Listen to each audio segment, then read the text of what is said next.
ఈ పాడ్కాస్ట్ నచ్చితే సబ్స్క్రైబ్ చేయండి, లైక్ చేయండి, షేర్ చేయండి, ఫాలో అవ్వండి. హలో పిల్లలు, లాస్ట్ పాడ్కాస్ట్లో మనము ఎలుక తాబేలు బయటికి వచ్చి ఆ లేడీని చూసి దానివల్ల తమకి ఏ విధమైన ప్రమాదం లేదని ధైర్యం తెచ్చుకున్నాయి. తర్వాత తాబేలు ఆ లేడీని చూసి, ఎవరు నువ్వు, ఏం ప్రమాదం ముంచుకొచ్చి ఇలా పరిగెత్తుకొచ్చావు అంటూ ప్రశ్నించింది. అందుకు చిత్రాంగుడు అంటే ఆ లేడీ ఆ ఎలుక తాబేలు కాకికి తన కథను ఈ విధంగా చెప్పాడు. నా పేరు చిత్రాంగుడు. నేను ఒక వేటగాడి బారి నుండి తప్పించుకొని ఎందుకు పరిగెత్తగా ఇక్కడికి వచ్చాను. నన్ను మీరు కాపాడండి, నన్ను మీరు రక్షించండి అంది ఆ లేడీ. మిత్రమా, ఎలాంటి భయం పెట్టుకోకు, నీవు మా వంటి దానివే కదా, నీకు తోడుగా మేమున్నాము. ఇక నుండి మనం మంచి మిత్రులం. ఇక్కడే మాతో పాటు నువ్వు హాయిగా మాతో పాటు కాలం గడుపు అన్నాడు హిరణ్యకుడు. హిరణ్యకుడు అంటే ఎలుక. ఆనాటి నుండి లేడీ, తాబేలు, కాకి, ఎలుక నలుగురు ఒక్కటిగా కలిసి ఎంతో సంతోషంగా కాలక్షేపం చెయ్యసాగాయి.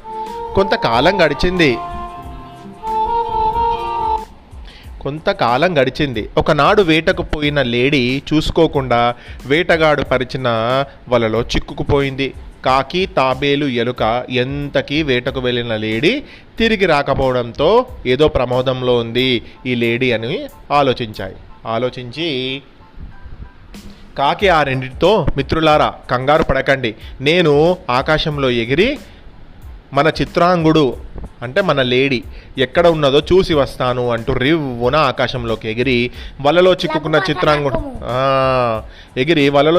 చిత్రాంగుడిని గుర్తించి అతడి దగ్గర వాలి, మిత్రమా ఏం జరిగింది అంటూ అడిగింది.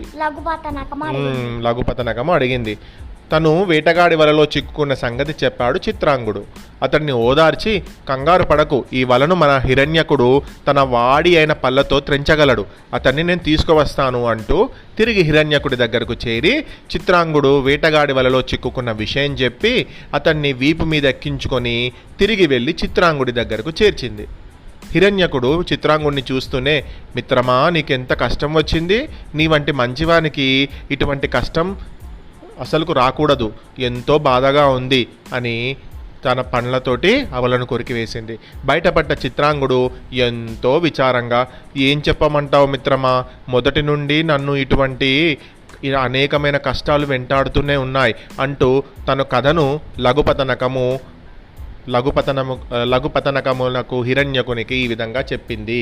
ఇక చిత్రాంగుని కథ ఏంటి అనేది మనం నెక్స్ట్ పాడ్కాస్ట్లో విందాం. మందరుడు లేడు, ఇప్పటికీ అక్కడ చిత్రాంగుడు లఘుపతనకము ఇద్దరే ఉన్నారు. ఇద్దరితో పాటుగా ఎలక కూడా ఉంది కదా, ఎలక పేరేంటి, హిరణ్యకుడు. ఇప్పుడు చిత్రాంగుడి కథను హిరణ్యకునికి లఘుపతనకమునకు ఈ విధంగా చెప్పింది చిత్రాంగుడు. ఏ విధంగా చెప్పింది అనేది నెక్స్ట్ పాడ్కాస్ట్లో విందాం.